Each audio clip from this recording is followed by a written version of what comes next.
c'est un calendrier des religions qui paraît chaque année, mais cette année, on a décidé de l'orienter sur le thème des fleuves et des rituels, des traditions qui se meuvent autour de ces fleuves. Et donc, c'est un partenariat qu'on a établi donc, avec les éditions Agora qui éditent ce calendrier, avec l'IAGF, l'initiative pour pour l'avenir des grands fleuves, la plateforme interreligieuse de Genève que je représente. Et donc, Gilles va nous détailler ce que fait l'IAGF par la suite. Donc, nos intervenants ce soir, nous avons d'abord Gilles Mühlhauser, qui a une casquette IAGF, mais qui a aussi une casquette directeur général de l'Office de l'eau du canton de Genève. Nous aurons ensuite Pascal Bourdeau, qui a fait la route pour venir nous voir, qui est historien, maître de conférences à l'école pratique des hautes études, spécialisé sur les religions de l'Asie du Sud-Est et également membre de l'IAGF. Et finalement, nous aurons Yves Dutoit, qui est à la tête des éditions Agora. Et nous avons des invités spéciaux. Vous aurez peut-être entendu parler de l'Appel du Rhône. C'est une initiative dont ils vont nous parler, qui a été déposée il y a une semaine, je crois, pour la reconnaissance juridique de la personnalité juridique du Rhône. Donc on aura cette intervention en fin de conférence et ensuite on aura un moment d'échange, donc vous pouvez préparer vos questions pour la suite. Voilà, donc je laisse la place à Gilles. Oui, merci Barbara, bonsoir tout le monde. Effectivement, donc il y a encore un partenaire qui participe à ce calendrier des fleuves cette année, c'est l'Office cantonal de l'eau, donc l'État de Genève. On a déjà reçu des téléphones, effectivement, pour savoir pourquoi ces armoiries avec l'aigle et la clé étaient sur un calendrier. Vous savez qu'un État laïque et le fait religieux est une chose importante, mais je vous expliquerai pourquoi on a proposé ce sujet cette année, parce qu'effectivement, on se rend compte, quand on est écologue, biologiste de formation comme moi, qu'il y a certains grands thèmes de l'humanité que certains milieux ou certains silos, on va dire, ont de la peine à traiter. Donc l'idée, c'était de s'ouvrir sur ces questions. Je vais juste introduire en 3-4 minutes un peu pourquoi ce thème a été proposé. Et puis après, on voulait laisser la grande place de la conférence à Pascal, puisqu'il nous vient de Paris et qu'il a une beaucoup plus grande expérience que nous sur la question de la relation entre les fleuves et la spiritualité. Et puis moi, je voulais juste vous mettre tout ça dans un contexte un peu local. Pourquoi commencer à parler de ces questions aujourd'hui? Enfin, commencer, il y en a d'autres qui en parlent depuis bien plus longtemps. Mais pour moi, c'est assez récent, en fait, cette question. Je commence par une petite provocation. Le calendrier a des photos magnifiques. Là, il y a des photos, effectivement, qu'on peut ressortir très facilement sur certains fleuves du monde.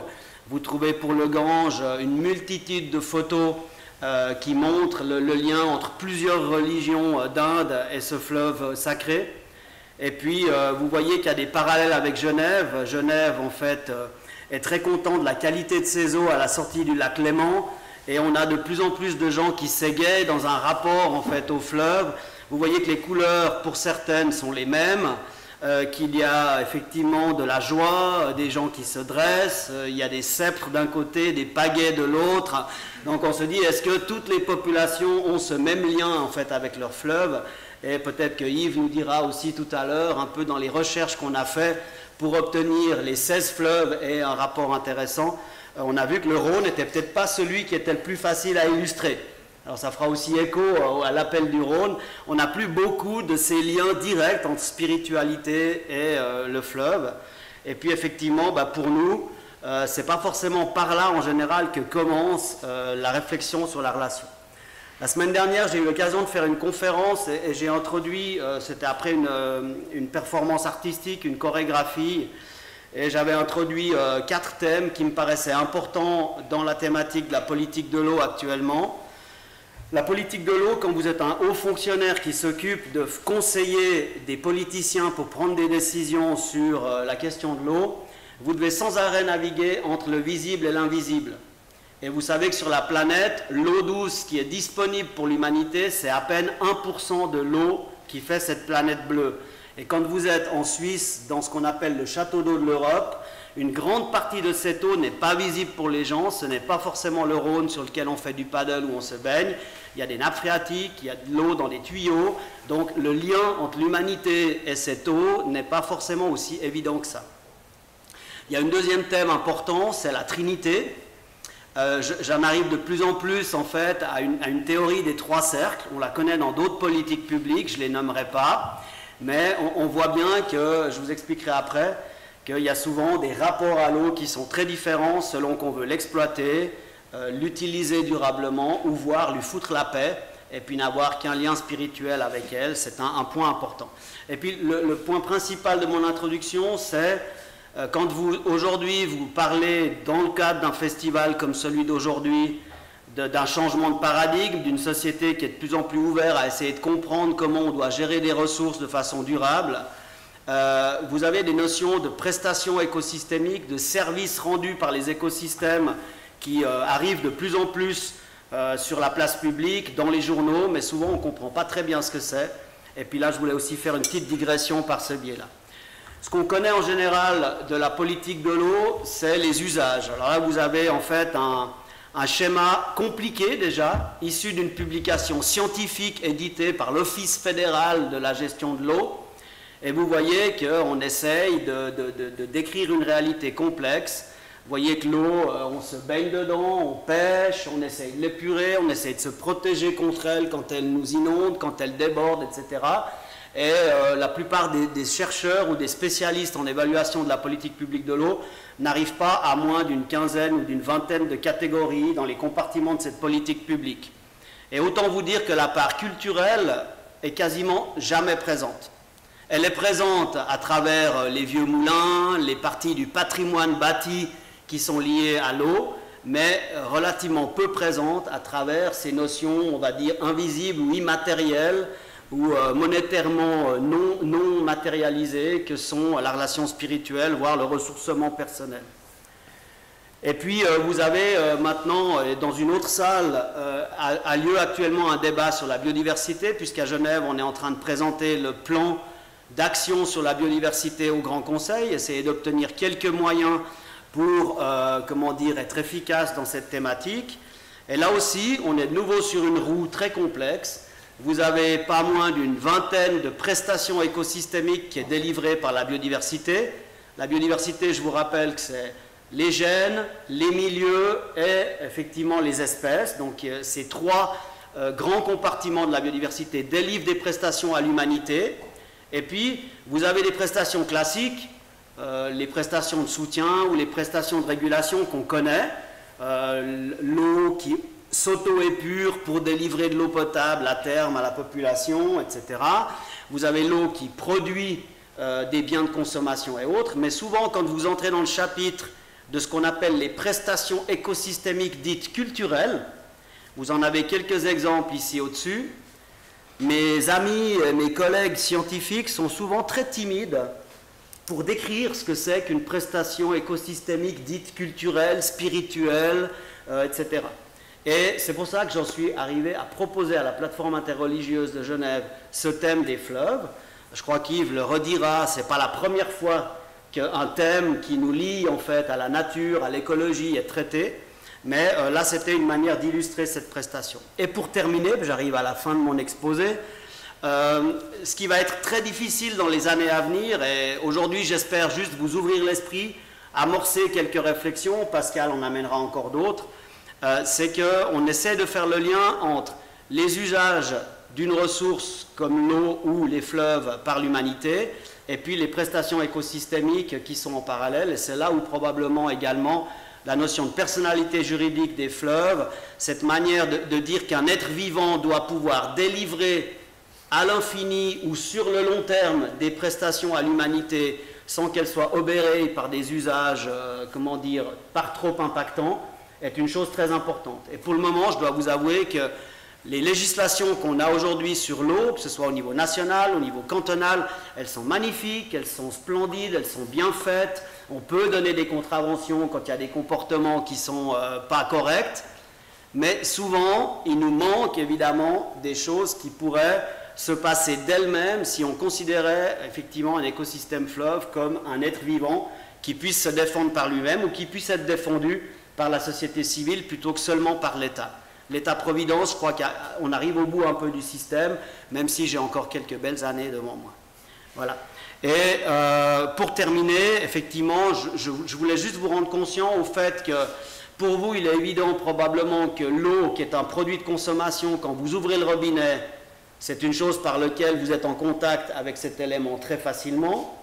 Après, de plus en plus arrivent des notions de bien commun, c'est-à-dire l'eau, on doit ménager cette ressource, l'utiliser durablement pour les générations futures, ok, très bien, mais on est encore très anthropocentré en disant ça, et je pense que l'étape suivante, ce sera de faire comprendre à nos concitoyens, on va dire, qu'il y a des endroits sur la planète où l'eau a le droit d'exister pour elle-même, sans que la main de l'homme y mette les pieds, et puis effectivement qu'il y a des zones, et pas forcément des réserves naturelles, dans lesquelles le système a besoin de se régénérer, de capitaliser ces services, pour ensuite, évidemment, les donner ou non à l'humanité.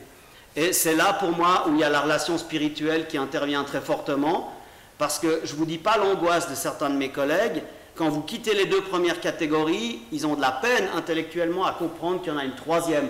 Mais comment est-ce qu'on va faire s'il y a des parties de la planète où on ne peut pas mettre les pieds? Et c'est à ce moment-là qu'à mon avis, on peut intervenir en disant le lien peut très bien avoir lieu avec une altérité que vous n'allez pas perturber, voire salir. Mais pour ça, à vous de développer évidemment un lien peut-être un petit peu plus subtil. Et je terminerai avec ce que vous trouverez en préface du calendrier écrit par Eric Orsena, puisque IAGF est présidé par l'académicien Eric Orsena, et qui nous a fait nous a tendu une très belle perche pour notamment l'appel du Rhône également, de dire maintenant si on veut établir une relation avec les fleuves, il va falloir effectivement établir un respect important, leur donner une reconnaissance d'être vivant. Et je pense que c'est là aussi où Pascal va pouvoir nous offrir des exemples d'à travers le monde ou d'Asie du Sud-Est qui nous montrent que certaines régions du monde ont un lien beaucoup plus fort que celui qu'on a nous aujourd'hui. Juste un petit mot sur IAGF, puisqu'on est les deux représentants d'IAGF ce soir. C'est en fait une association aujourd'hui qui est née à l'initiative de la Compagnie nationale du Rhône. Alors vous savez peut-être que la Compagnie nationale du Rhône est la compagnie qui s'occupe en fait du Rhône français et qui a en fait un mandat de prestation d'intérêt public en plus d'exploiter l'énergie, la navigation et l'irrigation des terres dans la zone, dans la vallée du Rhône. Et puis, quand il y a eu la COP21 à Paris, on s'est rendu compte qu'il y avait un grand oublié de la discussion sur le climat, c'était les fleuves, alors qu'en réalité, on a des millions et des millions de personnes qui vivent dans les deltas. Si vous prenez uniquement le pays du Bangladesh, si la mer monte de quelques mètres et que les glaciers de l'Himalaya fondent, comme on nous le prévoit d'après ce qu'on peut voir dans les chiffres, vous avez les 2/3 du pays qui disparaissent de la carte. Donc, ce n'est pas pour être alarmiste, c'est juste pour dire que les fleuves ont probablement un rôle important à jouer dans cette relation entre la mer et les continents, mais aussi au niveau des populations qui vivent dans ces lieux-là, qui sont des lieux très riches sur le plan notamment de l'agriculture, mais aussi sur le plan culturel. Je crois que Pascal va encore nous le rappeler. IAGF, c'est une trentaine de personnes, d'experts du monde entier, avec toutes les spécialités, archéologues, ethnologues, historiens des religions, ingénieurs, gestionnaires de ports, hydrobiologistes, spécialistes des poissons, etc. Et ça fait des débats assez intéressants, et je m'arrêterai là. Je vous ai amené les 6 rapports des 6 sessions qu'on a fait à l'étranger ces dernières années. Si vous voulez jeter un coup d'œil, c'est volontiers. Et puis après, vous pouvez aller sur le site d'IAGF si vous voulez en savoir un petit peu plus. Voilà, Pascal, je te donne le floor.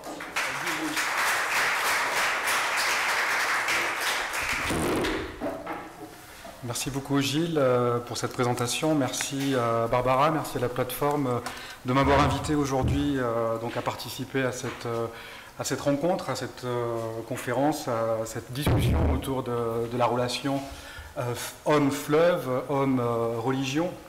Et je suis donc très honoré aujourd'hui de participer à ces échanges avec vous. Donc en quelques mots, moi je suis maître de conférence à l'école pratique des études à Paris. Je suis historien, je travaille précisément sur l'histoire religieuse du Vietnam, l'histoire religieuse contemporaine, et la raison pour laquelle je me retrouve depuis 5 ans maintenant dans cette incroyable aventure que sont les IAGF, c'est que au cours de mes recherches, j'ai beaucoup travaillé en fait sur une communauté bouddhiste du sud du Vietnam, et en particulier du delta du Mékong. Et sans le vouloir, en fait, j'ai commencé à réfléchir sur ce rapport entre l'environnement, entre la nature et la constitution de cette communauté d'un point de vue historique et d'un point de vue culturel. Et la vie a fait que j'ai rencontré Eric Orsena au cours d'un voyage au Vietnam et que nous avons commencé à discuter de ça. C'était au tout début des IAGF et de fil en aiguille, j'ai été recontacté par Eric et on a relevé le défi donc de créer ce groupe et de faire en sorte que j'apporte avec d'autres personnes aussi un regard un petit peu différent sur une compréhension qui généralement est très fonctionnelle ou fonctionnaliste sur le fleuve pour faire non pas du fleuve une fonction, non pas du fleuve un objet, mais un sujet en tant que tel. Et les sciences sociales en général, les sciences sociales humaines, aident, je pense, à apporter un regard ou de reconsidérer le temps long sur le rapport que l'homme a toujours entretenu avec son environnement et en particulier avec ses fleuves. Donc pour le but de cette présentation, donc je vous remercie de me donner, sans que je le sût avant, la part importante de cette conférence. Je synthétiserai quelques réflexions que j'ai pu écrire au cours de ces quelques mois pour peut-être introduire l'objet central finalement de cette rencontre qui est la présentation du calendrier. Et l'idée étant donc peut-être d'apporter quelques éléments de synthèse, disons, d'universalité de ce rapport de l'homme à l'environnement. Alors c'est un vaste sujet, mais j'essaierai de vous montrer quelques éléments que moi je perçois sur cette relation-là, pour ensuite peut-être illustrer plus particulièrement à travers le calendrier le rapport entre l'homme, les cultures et les fleuves dans différents pays et à différentes époques. Je commencerai donc par peut-être un paradoxe, et je reprendrai un terme que Gilles a utilisé, c'est le terme de planète bleue.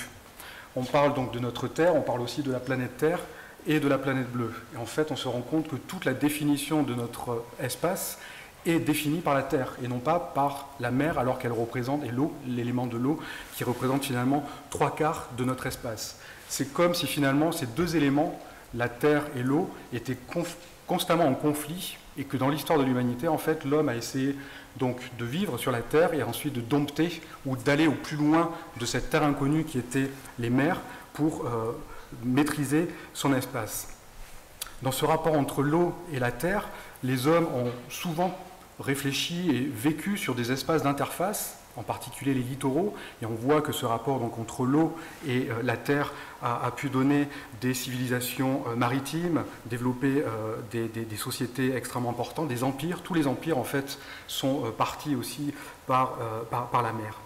L'interface, on la voit donc entre l'eau et la terre à travers ces littoraux, mais il y a une interface dont on ne passe pas forcément, c'est ce rapport précisément entre le fleuve et la terre. Et sur certains fleuves, en fait, ce n'est pas uniquement un rapport à la berge, mais c'est finalement comme des mers intérieures qui créent ce lien entre l'homme et le fleuve.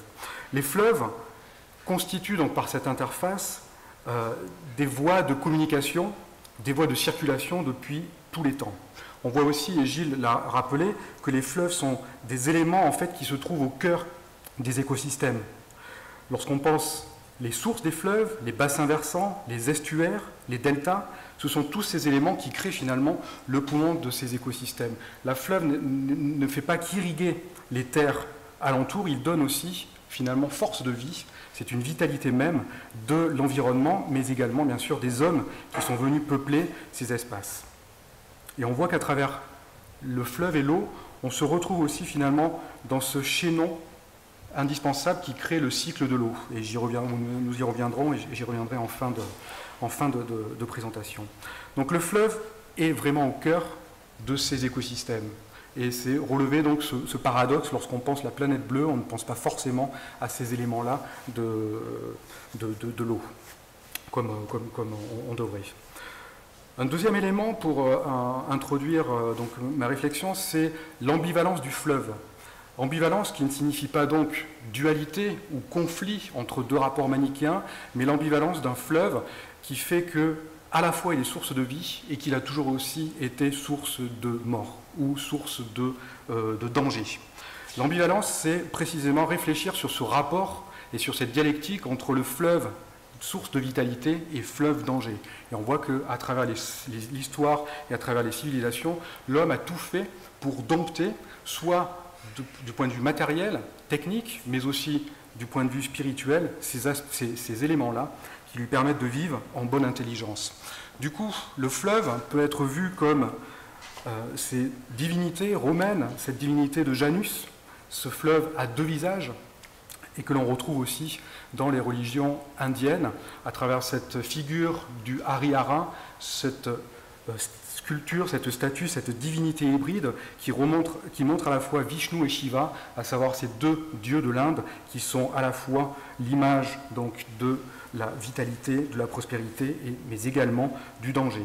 On voit à travers ça donc ces éléments de fertilisation des fleuves, mais également aussi l'impétuosité des courants, les dangers des inondations qui remettent souvent en cause les constructions humaines. Donc ces deux éléments me paraissent importants pour penser cette relation que l'homme a nouée avec le fleuve. On se rend compte aussi que autant dans la vie humaine, ce rapport existe, autant dans l'imaginaire aussi de l'homme, on le retrouve. Et la plus flagrante image de ce rapport de l'homme au surnaturel, c'est la place aussi des fleuves dans ces espaces imaginaires que sont les paradis ou les enfers. On a toujours dans une représentation du paradis cet espace donc de prospérité, fontaine de jouvence, toujours l'évocation d'une rivière, d'un fleuve, de l'eau qui est constamment considérée comme une image de fécondité, de pureté, de lumière, de musicalité aussi. On parle de la musicalité de l'eau. Tous ces éléments donc qui évoquent les instincts, les idées paradisiaques de la pensée de l'homme.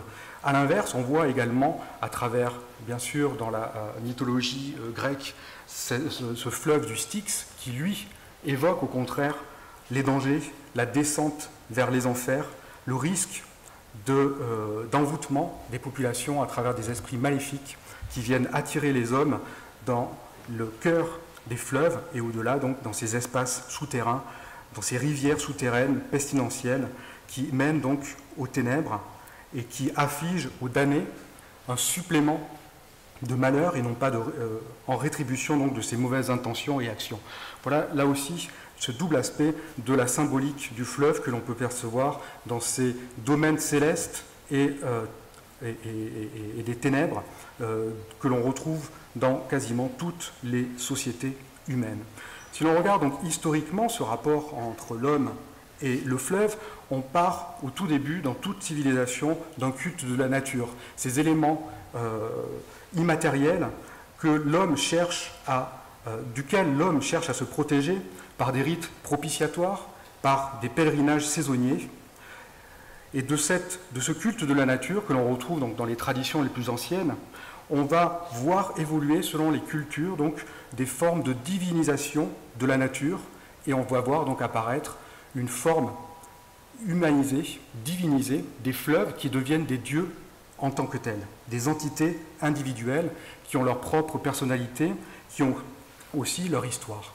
Et dans la constitution ensuite des grands systèmes religieux va se plaquer donc des éléments d'éthique qui vont expliquer aussi à l'homme dans son rapport au fleuve comment ancrer des pratiques sociales et environnementales envers ce fleuve aussi. C'est une façon de se protéger du fleuve, mais aussi de le domestiquer par des éléments symboliques, qui sont, d'un point de vue peut-être matérialiste aussi, des formules qui permettent à l'homme de se protéger de dangers qu'il ne percevait pas, parce qu'à l'époque, la science ou la technique ne permettait pas de comprendre ce qu'étaient que des phénomènes de pollution, des courants et autres. Et donc on voit symboliquement se créer autour des fleuves des lieux qui sont soit des formes de vigie pour les bateliers qui vont utiliser les fleuves en expliquant qu'à tel endroit c'est dangereux et qu'à tel autre c'est beaucoup plus pratique. Des rituels aussi qui vont permettre à la population de s'éduquer donc à la vie avec le fleuve, et on trouve aussi dans toute forme de légende et d'épopée des expressions folkloriques qui permettent de comprendre cette relation au monde. Si on regarde les grandes religions du monde, et selon les différents endroits de la Terre, on voit aussi ce rapport clair historique entre les grandes religions, notamment les grands monothéismes nés donc du Proche et du Moyen-Orient, avec ces fleuves. Parler donc du judaïsme, du christianisme et de l'islam ne peut pas être évoqué sans parler du Jourdain, de l'Euphrate, du Nil, dans leur propre histoire. Mais si on regarde aussi en Occident, donc dans cet Occident chrétien, lorsqu'on creuse un petit peu, on s'aperçoit que le christianisme aussi a réutilisé ou s'est réimplanté sur des lieux anciens où des cultes païens liés au culte de la nature aussi ont été retransformés, remétabolisés donc dans le christianisme pour en faire des cultes des saints, des processions, etc. Et lorsqu'on regarde aussi dans les Amériques, donc dans son histoire de la découverte des Amériques à partir de Christophe Colomb et autres, on s'aperçoit que la conquête des territoires et que l'évangélisation ne fait naturellement que suivre les fleuves. Il suffit d'évoquer donc le rôle des jésuites et des réductions jésuites au Paraguay ou en Argentine, mais également donc, aux États-Unis, au Canada, etc. Nous qui avons eu la chance, donc, dans le cadre de ces activités des IAGF, d'aller à Montréal, on s'est très rapidement rendu compte que le Saint-Laurent, c'était la porte d'entrée, bien sûr, de ces découvertes des Européens vers les Amériques. Et aujourd'hui, enfin, lorsqu'on y était, on était étonnés, enfin Gilles, tu n'étais pas encore là, mais les autres y étaient, que la population canadienne et les gens de Montréal n'avaient plus conscience que ce fleuve était finalement la porte d'entrée et le lien avec aussi l'Europe. Tout ça pour dire aussi que ces éléments ne sont pas que des éléments qui aujourd'hui sont devenus des formes d'archaïsme, puisqu'ils ont été refaçonnés par les religions du monde. Et que peut-être l'enjeu aujourd'hui, d'un façon très méta, c'est de penser un rééquilibrage donc, des enjeux entre d'un côté ce que l'on peut voir du développement anthropique de la nature, donc on est vraiment dedans, et aujourd'hui avec les enjeux de la transition écologique, des risques environnementaux, on voit aujourd'hui donc ressurgir cette question de la spiritualisation de la nature. Et on voit différentes approches autour de ce nouveau rapport ou de cette redécouverte de rapport de l'homme avec la nature à travers ces éléments-là. Peut-être un petit rappel aussi pour, dans notre débat, parler de la place de la science qui, généralement, traite la nature d'une façon désacralisée. C'est un élément, et même dans les sciences naturelles, en fait. C'est comme si la science était porteur donc, d'un savoir matériel qui devait forcément se dégager de toute la partie symbolique ou immatérielle ou invisible que Gilles mentionnait pour comprendre le fonctionnement plus général de ces fleuves. Et donc le rapport de la science, la philosophie des Lumières qui a joué un rôle très important aussi donc dans cette prise d'une conscience de la raison qui va mener à des excès du rationalisme aussi, qui vont jouer donc sur cette distinction ou cette dissociation du rapport naturel entre l'homme et les fleuves à travers donc ces éléments de spiritualité. Et dans le XXe siècle que l'on a connu, dans cet cycle de sécularisation ou de laïcisation de la société, on est allé encore plus loin aussi dans ce rapport où, quand on pense la laïcité, on pense le rapport entre l'État, l'homme, la société et la religion, mais on ne perçoit pas toujours que cela a eu aussi des effets sur la désacralisation du rapport de l'homme à la nature.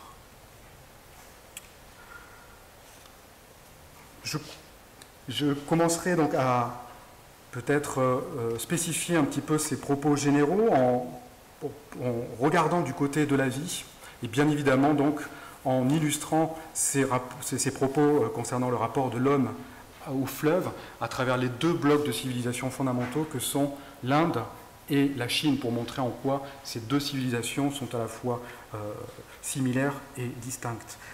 Penser le fleuve et les spiritualités, c'est bien évidemment penser l'Inde en tant que telle et remettre le Gange comme le symbole même de ce rapport du fleuve spirituel.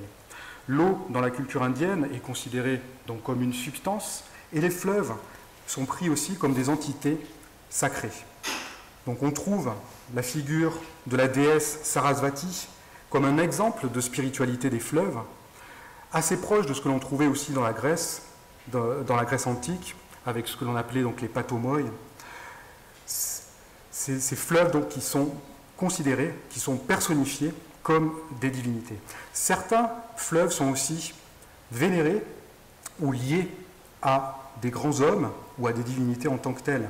Des dieux donc, de l'Inde tels que Indra, Vishnu, Krishna, pour les plus connus, ou des grands hommes aussi, des rois qui ont fait la grandeur de la civilisation de l'Inde.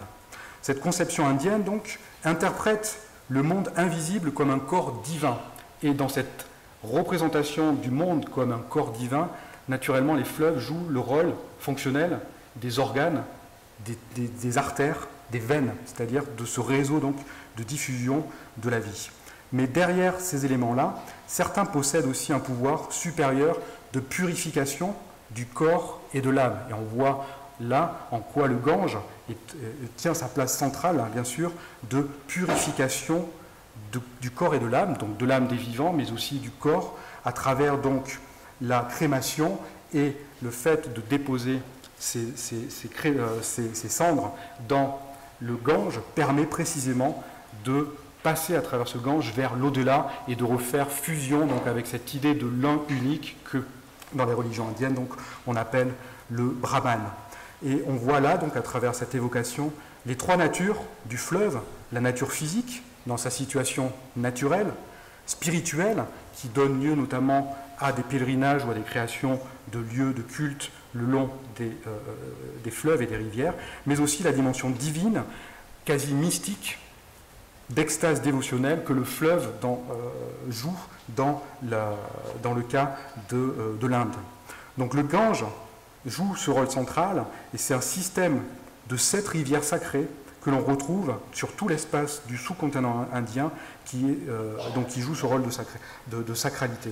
Différents affluents du Gange sont liés à des divinités et donc évoquent des valeurs religieuses plus spécifiques les unes que les autres. On voit que dans les sociétés asiatiques, très fortement influencées par la culture indienne et par les religions indo-bouddhiques, on retrouve également ces éléments, et j'évoquerai donc en particulier, pour ceux qui ont eu la chance d'aller au Cambodge, la rivière aux 1000 lingas gravés, près des temples d'Angkor, qui célèbre précisément Shiva au Cambodge. Au-delà de l'hindouisme, on voit aussi que dans le bouddhisme, on retrouve ces éléments-là d'évocation à la fois réaliste et métaphorique des fleuves. Dans l'histoire de Siddhartha, le Bouddha, lui-même, au début de sa vie, intervient comme un arbitre dans un conflit d'usage de l'eau avant qu'il ait son éveil. Et au cours de ses pérégrinations aussi, on le voit traverser à plusieurs reprises les fleuves et donc avoir lié ce lien particulier avec les fleuves. Dans le cadre du bouddhisme originel indien aussi, on trouve l'évocation des 8 rivières de l'Inde qui sont là aussi une métaphore pour expliquer que la voie de l'éveil n'est pas unique, mais qu'à travers ces 8 branches, chacun doit par lui-même trouver sa propre voie d'éveil. Si l'on regarde maintenant du côté du monde chinois, on passe dans un système complètement différent où le cœur de la pensée n'est pas peut-être ce rapport au divin et ce retour donc dans la fusion du Brahman, mais cette idée de la mutation. L'idée de la mutation et du rapport entre les différents éléments qui sont en constante transformation, mutation. Et c'est autant le bouddhisme joue un rôle bien évidemment important dans la tradition chinoise, autant il faut aussi regarder du côté du taoïsme et donc de ce rapport très particulier aussi à la nature que le taoïsme évoque dans le cadre des religions chinoises. On voit là aussi une ambivalence dans la culture chinoise d'un côté du retrait du monde, que l'on retrouve aussi en Inde à travers la figure du sadhu, c'est-à-dire le fait de rester le plus proche de la nature, de se sortir de la société humaine pour rester dans cette union quasi mystique du côté des taoïstes ou très poétique du côté des confucéens, de cette évocation de la nature et en particulier du fleuve. un petit aparté, le terme de nature, ou l'évocation de la nature, en Chine, en chinois ou en vietnamien, c'est ce terme donc, de montagne-fleuve. Et on voit que la nature, donc, c'est cette symbiose finalement du rapport de la montagne qui permet de s'élever vers le ciel, et le fleuve qui est l'évocation même donc, de la vie en société. Donc je parlais de cette ambivalence aussi, de ce désir pour certains du retrait du monde, et à l'inverse, dans la société chinoise, le fait que l'homme n'est que réellement homme lorsqu'il s'édifie comme un homme social et qu'il apporte donc à la société. Et l'on voit donc à travers cette ambivalence aussi ce rapport particulier au fleuve où d'un côté on peut le respecter et le laisser aller tel qu'il est et d'un autre côté avoir une forte volonté aussi pour essayer de le dompter de diverses façons et permettre donc de créer civilisation. Le noyau de la civilisation chinoise, c'est le fleuve jaune et c'est précisément cette très longue histoire de maîtrise symbolique et technique du fleuve qui a permis donc de développer ensuite une agriculture et de faire donc fait de civilisation. Donc on trouve cette figure-là de l'action de l'homme qui cherche à s'édifier dans la société. Et l'on voit aussi donc le courage, la persévérance de l'homme qui cherche à combattre les dangers de la nature au fil du temps donc pour domestiquer les fleuves. Et lorsqu'on regarde donc du côté des pratiques religieuses, de la croyance, des légendes, un des éléments fondateurs donc, de la croyance archaïque chinoise, c'est la vénération du fondateur de la dynastie Xia, que l'on appelle donc Yu le Grand, qui est passé à la postérité donc, comme le grand régulateur des cours d'eau, qui a intégré ensuite donc, le panthéon des divinités taoïstes en tant que protecteur des inondations. Et aujourd'hui, donc, ce Yu le Grand est toujours donc, un dieu que l'on vénère dans toute la Chine.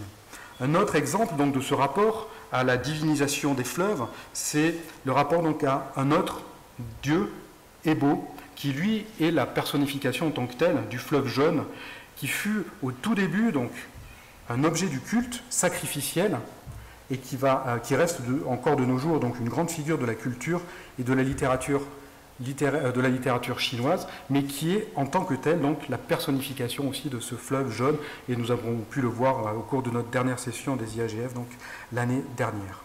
Donc outre ces cultes de protection, de propitiation envers les fleuves dans le monde chinois, qui a donné donc naissance à l'édification de très nombreux de très nombreux temples. On voit aussi d'autres temples qui ont été construits pour exprimer à l'inverse le volontarisme de l'homme, donc du génie humain, de l'ingénieur, pour essayer de vivre en symbiose avec son fleuve.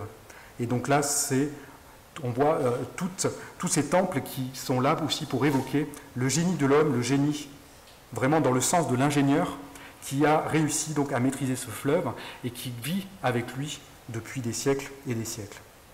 Voilà. Et ça, c'est ce que l'on retrouve aujourd'hui dans tous les musées du monde, où l'on voit ce rapport donc, du fleuve aux infrastructures, à cette ingéniosité de l'homme qui arrive à dompter donc, la nature. Peut-être pour évoquer et pour faire la transition donc, vers la dernière partie de la présentation qui sera le dictionnaire, j'ai préparé donc une petite présentation. Donc voilà, quelques images pour représenter donc ce rapport au fleuve et pour l'illustrer donc à travers des images de la création esthétique et artistique de ce rapport de l'homme à la nature, pour glisser ensuite du rapport à la nature qui est un des éléments fondamentaux de la pratique religieuse telle qu'elle va être développée dans nos sociétés, et un autre élément qui est donc ce rapport à l'imaginaire et ce rapport plus à la croyance et à la spiritualité. Voilà, donc quelques images donc, rappelant donc, dans le cadre de l'Inde à la fois cette divinisation du fleuve et la pratique humaine, donc en particulier donc, les pèlerinages ou ces pratiques donc, de renonçant, là, comme vous le voyez là, à travers les sadhus. L'exemple de la Chine, avec donc cette ambivalence, avec d'un côté une évocation du génie de l'homme et de la force donc de ce dieu Yu le Grand, qui est là tout en maîtrise de la nature, et à côté donc l'image classique, disons, du solitaire, du pêcheur solitaire, soit confucéen, qui a décidé de quitter la société pour vivre et pour cultiver son jardin, entre guillemets, ou alors aussi le taoïste qui vit de la nature et qui vit grâce à ce que le peu de ses besoins que la nature peut lui proposer et lui apporter. Dans nos sociétés aussi contemporaines et européennes, d'autres évocations aussi, qui fait aussi le lien avec une certaine photo de Gilles précédemment. Voilà, ce rapport, donc, un tableau d'Egon Schiele qui montre le rapport du fleuve à la ville, puisqu'aujourd'hui, une grande partie de l'humanité vit dans le rapport de son fleuve dans la ville et non plus dans la nature, qui est un élément fondamental et une vraie transformation anthropologique aussi de ce point de vue-là. Et d'un autre côté, donc, l'image de la rivière comme espace aussi de loisirs tel qu'on l'a connu d'autres. Fernand Léger pour évoquer aussi ce culte de l'industrie, de l'homme fabrique, vraiment, qui est là aussi et qui fait écho donc à notre société industrielle et post-industrielle actuelle. Deux évocations aussi, bien sûr, du déluge, du mythe du déluge, donc Turner avec le déluge vu de la mer, mais aussi Paul Klee qui a aussi travaillé sur ce concept-là du déluge dans un fleuve. Voilà. Et pour terminer, donc aussi deux évocations à la fois du Styx et du jardin des Lys pour montrer la part du fleuve dans l'imaginaire, que cela soit dans les enfers ou dans les paradis. Voilà, je terminerai donc avec cette référence directe d'Élisée Reclus et de son ouvrage fondamental, donc l'histoire du ruisseau, qui, bien que ce livre ait presque un siècle et demi, nous apporte énormément encore aujourd'hui et vraiment d'actualité pour nous expliquer donc à la fois dans différents chapitres le rapport de l'homme à l'ingénieur, cette idée de dompter coûte que coûte le fleuve, et à l'inverse aussi cette idée que les forces du fleuve, les forces de la nature sont toujours un danger pour l'homme, et donc on nécessite toujours ce rapport parfois de terreur religieuse, comme il le dit, pour en arriver donc à une de ces conclusions de ce livre, donc sur le cycle de l'eau, qui évoque en fait à travers une goutte d'eau ou à travers l'eau, et finalement à travers le fleuve, cette idée que tout est constamment en mutation et que finalement on se rapproche d'une forme d'immortalité à travers cette évocation. Et je ne terminerai finalement avec donc cette citation d'Héraclite pour rappeler aussi que on ne se baigne jamais deux fois dans le même fleuve. Le rapport de l'homme au fleuve, c'est un rapport bien sûr objectif, matériel par rapport à ses fonctions, par rapport à sa réalité, mais c'est aussi ce rapport très subjectif de l'homme qui fait que chacun, à différentes périodes de sa vie ou à différents moments, crée un lien particulier avec son fleuve d'origine ou avec ses fleuves lorsqu'il a l'occasion de voyager. Je vais m'arrêter là. Je vous remercie de votre attention.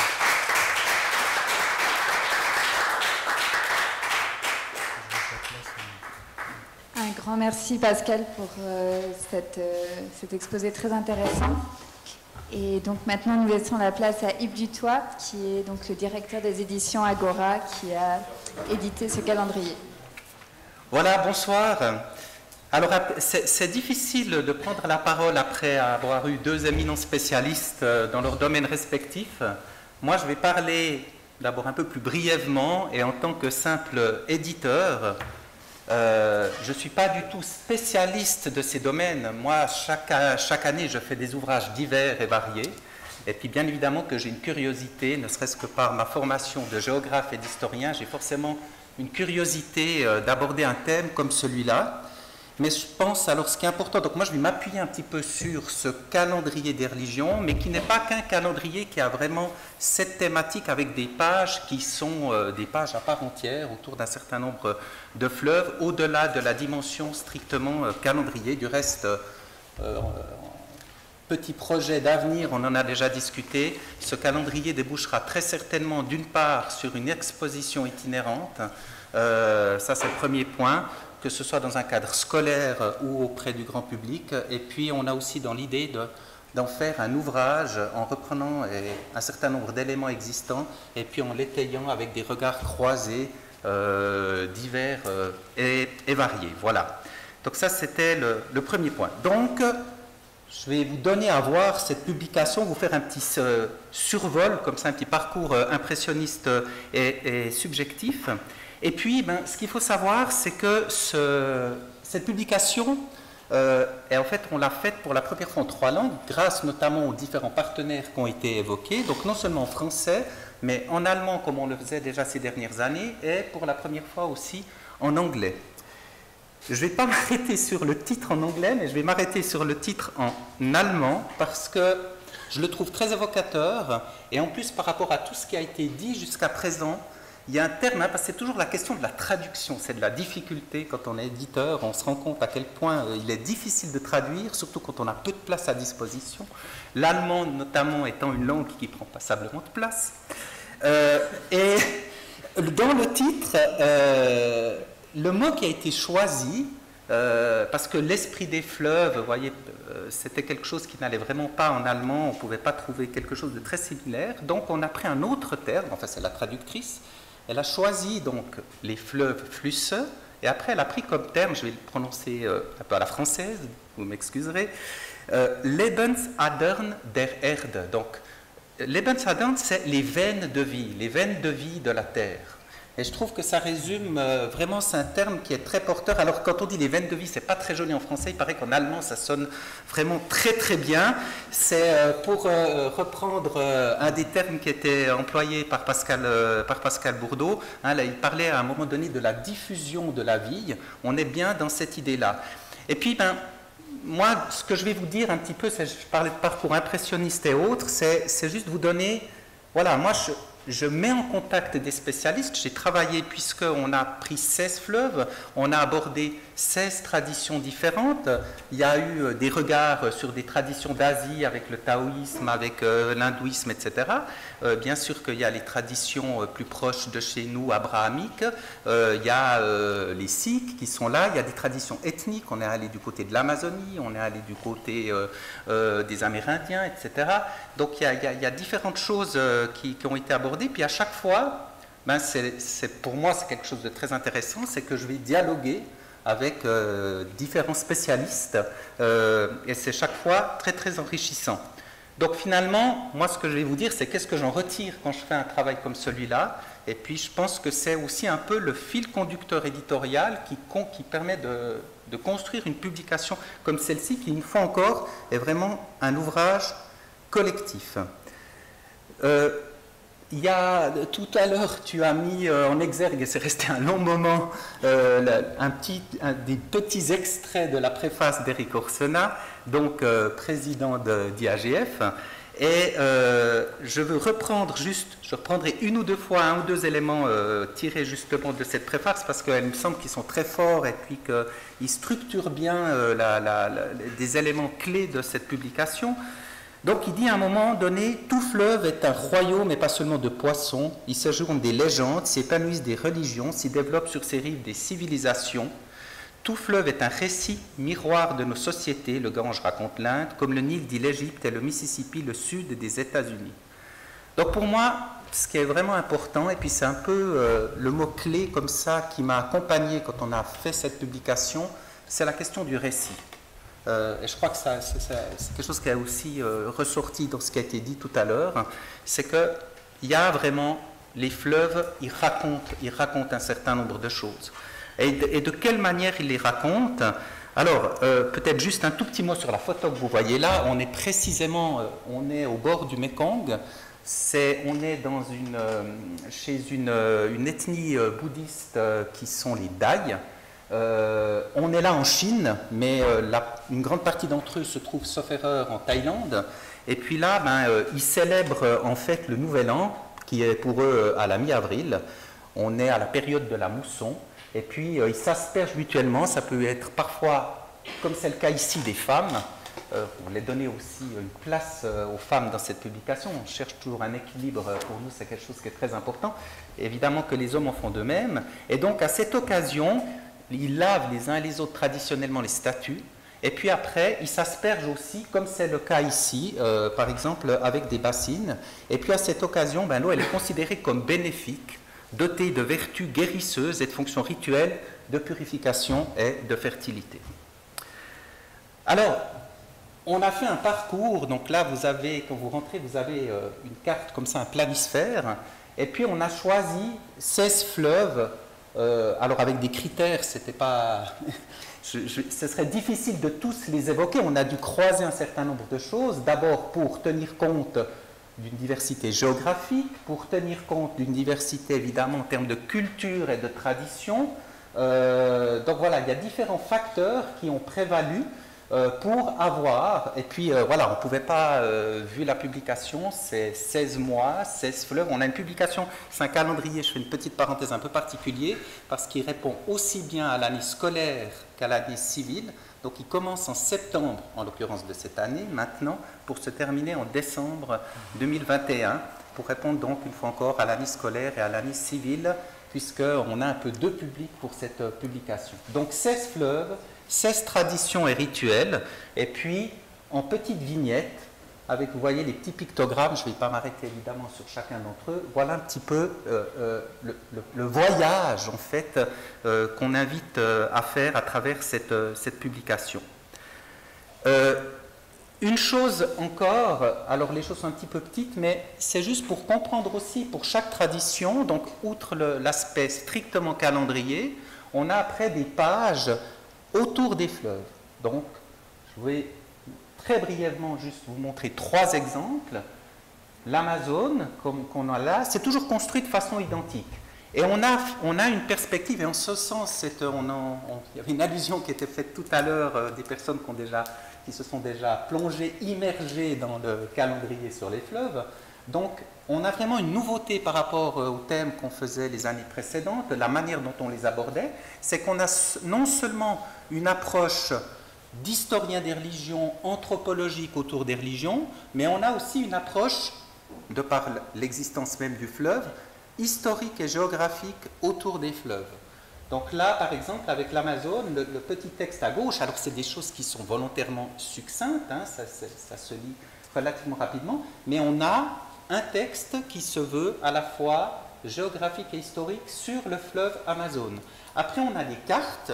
C'était un très très gros travail, et là j'ai découvert avec un grand intérêt toute la question du bassin versant, ça a été abordé, mais je trouve que c'est vraiment quelque chose de passionnant que de prendre conscience de ce qu'est un bassin versant.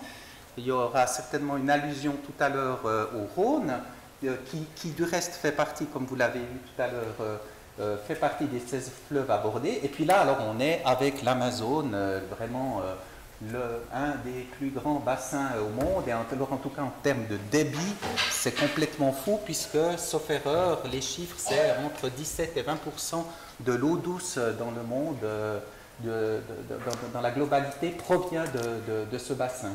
Donc voilà, on a ce type de choses, et puis après, on a, dans la partie de droite, alors là, on est parti chez les Yawalapiti, en l'occurrence, donc là, on est dans une tradition ethnique d'Amazonie, et puis là on va s'intéresser à une ethnie et à un rituel qui est pratiqué dans le cadre de ce bassin versant, un rituel, je pourrais éventuellement y revenir juste en vous montrant plus en détail l'image, mais il y a par exemple un point que je trouve très très intéressant, c'est que c'est à l'occasion de ce rituel de pêche que se réunissent des ethnies diverses d'une région de l'Amazonie. Donc voilà ce qu'on a. Là, quand on a le Rhône, on va retrouver le même principe. On peut avoir des photos qui sont des photos d'archives. Le glacier, toute la question aujourd'hui, le glacier du Rhône n'est plus tout à fait comme il est sur cette image-là, bien malheureusement. Et puis vous avez cette même construction. Ça permet évidemment, dans une perspective d'historien des religions, mais même en termes d'histoire et de géographie tout court, de faire des comparaisons, de faire des liens, des rapprochements, de voir ce qui peut réunir ou différencier les uns et les autres. Une autre chose, un dernier exemple, voilà, là on est avec le Yangtze, on est en Chine, et puis moi, par exemple, je vais juste vous faire un petit zoom sur la carte. Alors, si ça veut bien. Voilà. Je trouve absolument fascinant, justement, quand on est dans ces bassins versants, de se dire qu'un bassin versant comme celui-là, c'est 1,5 milliard de personnes. Et tout à coup, on prend vraiment conscience de l'importance de ces fleuves. Et puis, c'est vrai qu'en faisant les choix, en parcourant le monde, finalement, alors en pur amateur, comme ça, petit à petit, on se rend compte que l'écrasante majorité de l'humanité sont rattachés à des bassins versants, et puis que ces bassins versants, quand on est à un bout du bassin versant, forcément ce qui se passe à l'autre bout a une influence évidemment non négligeable en termes par rapport à des enjeux sociétaux aujourd'hui, des enjeux écologiques, environnementaux, etc. Il y avait l'allusion, je ne m'y arrêterai pas, mais c'est aussi un bassin qu'on a pris, la question du Tigre et de l'Euphrate. Évidemment que toute la question politique et autres est considérable. Donc ça permet d'aborder des choses qui sont très diverses. Voilà, je vais juste revenir à une page entière. Donc je parlais de récit. Alors, par rapport au récit, ce que je trouve intéressant, et nous c'est ce qu'on a essayé de montrer, c'est que pour nous, on voulait faire ressortir 3 axes, 3 directions en termes de récit. C'était tout d'abord de dire qu'un fleuve, il a une dimension historique, c'est la dimension diachronique à travers le temps. Chaque fleuve a son histoire, hein. Je crois que ça a été très bien dit. La plupart des fleuves ont vu émerger le long de leurs rives des civilisations, certaines parmi les plus anciennes. Donc il est intéressant de constater justement que ces cultures, ces civilisations, ces traditions religieuses ont parfois remonté, ça j'ai trouvé que c'était aussi très intéressant, ont parfois remonté le cours d'un fleuve ou l'autre. On peut penser justement au Rhône, qui a joué un rôle non négligeable dans la diffusion du christianisme en Europe, hein, les premières communautés chrétiennes étant installées autour du bassin méditerranéen, et puis on voit que ça a été le rôle, la principale voie de pénétration du christianisme en Gaule. Donc ça, c'est un point qui est tout à fait intéressant. Autre paramètre par rapport à ce récit des fleuves, c'est évidemment la dimension géographique. C'est que, vous me direz, ça tombe sous le sens, mais bien évidemment que tout fleuve et son bassin versant s'inscrit dans l'espace. Donc un fleuve, c'est un écosystème au même rang que les forêts, les montagnes, les déserts, les océans. Les fleuves, on constate aussi qu'ils sont présents sur tous les continents, à l'exception de l'Antarctique, où il n'y a pas véritablement de fleuves. Donc voilà, il y a cette question de bassin versant, il y a ces différences aussi, de se dire que l'Amazone dont je parlais tout à l'heure, son débit c'est 120 fois celui du Rhône, donc on est vraiment dans des choses qui sont très très différentes.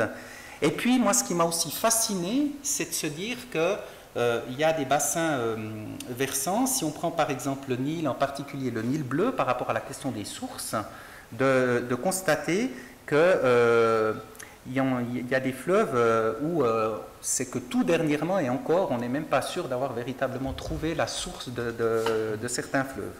Et puis, comme le dit très bien Pierre Rouillet, qui est une des personnes qui m'a accompagné cette année dans la réalisation de ce moyen, quelle que soit la puissance de leur débit, quelle que soit leur longueur, les fleuves sont toujours des artères au confluent de la nature et de la culture.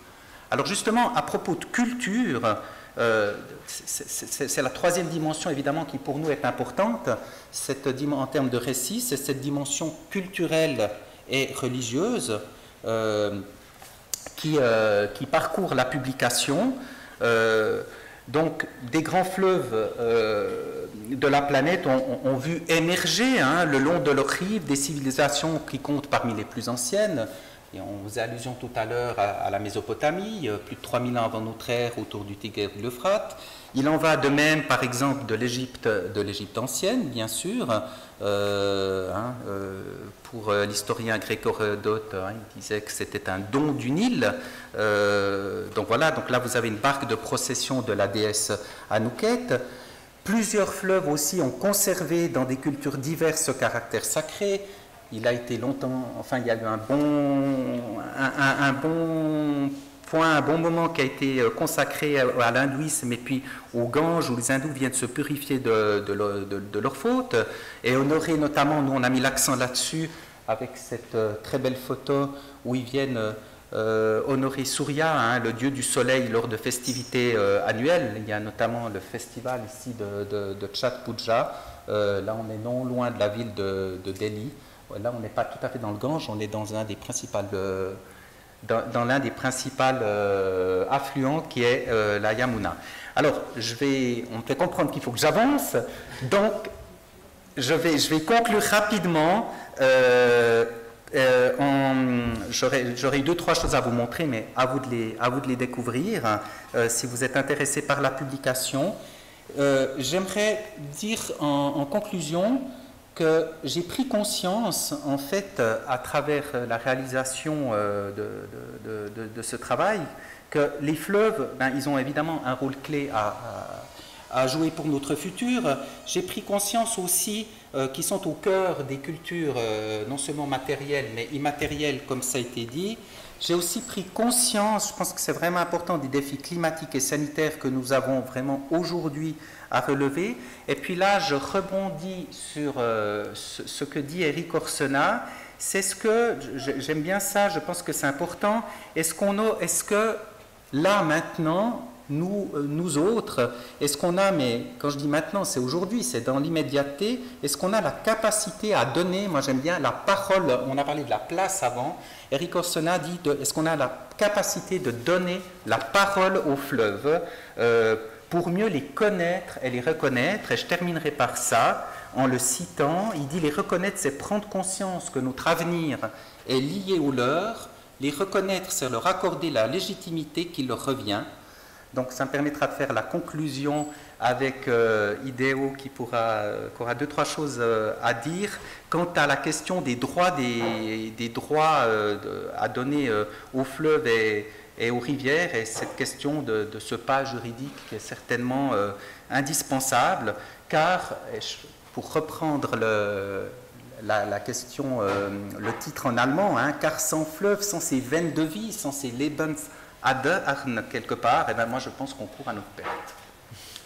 Voilà. Merci.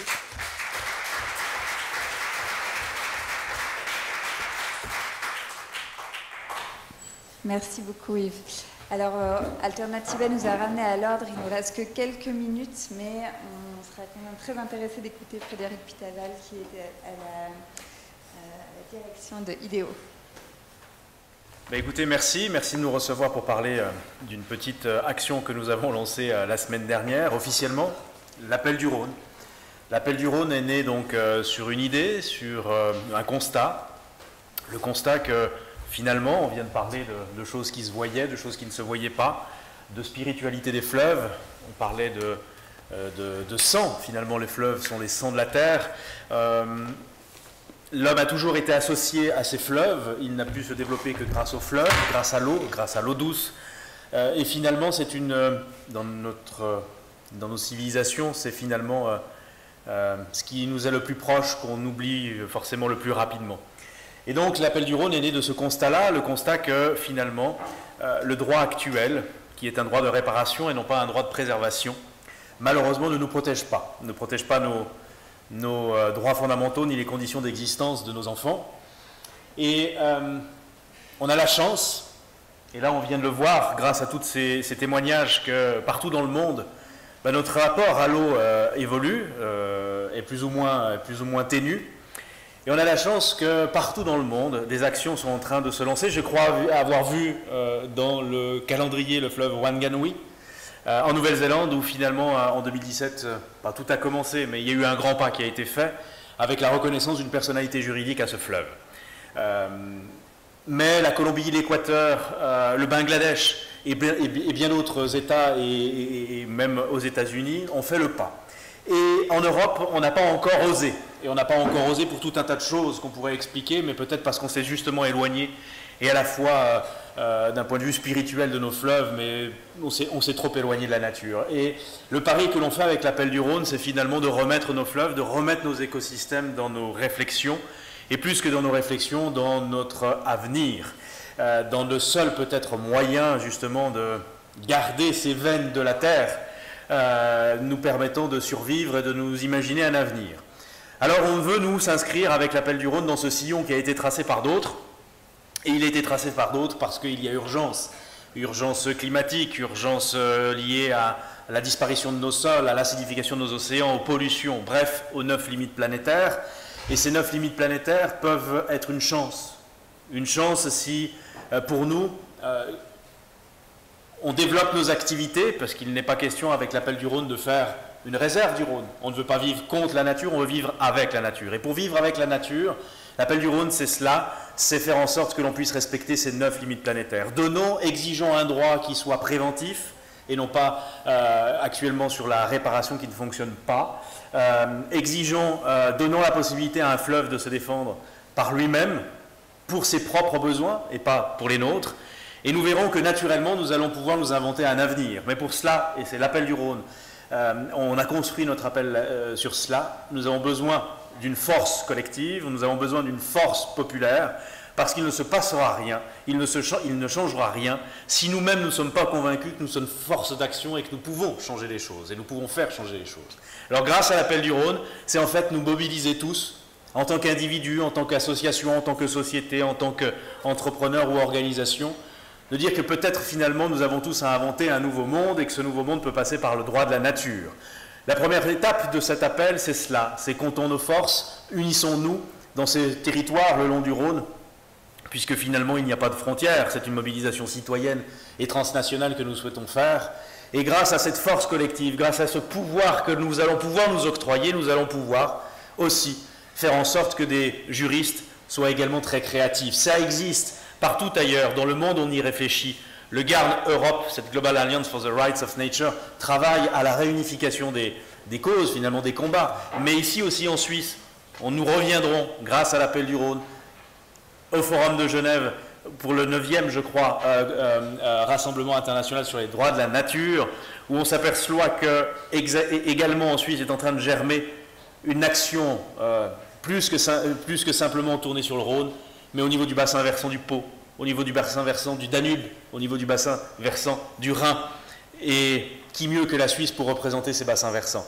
Donc vous voyez, l'aventure ne fait que commencer grâce à l'appel. On a besoin d'une force collective, on a besoin que des juristes inventent un nouveau droit. Ils sont en train de le faire, à nous de leur donner de l'énergie pour que, très rapidement, dans les 2 à 3 ans qui viennent, on puisse revenir vers le législateur, c'est-à-dire vous en Suisse et en France, vers le législateur, pour qu'on puisse demander à ce que le droit de la nature soit inscrit. Alors oui, demandons des droits au Rhône, demandons des droits aux glaciers, demandons des droits au Léman, demandons des droits partout.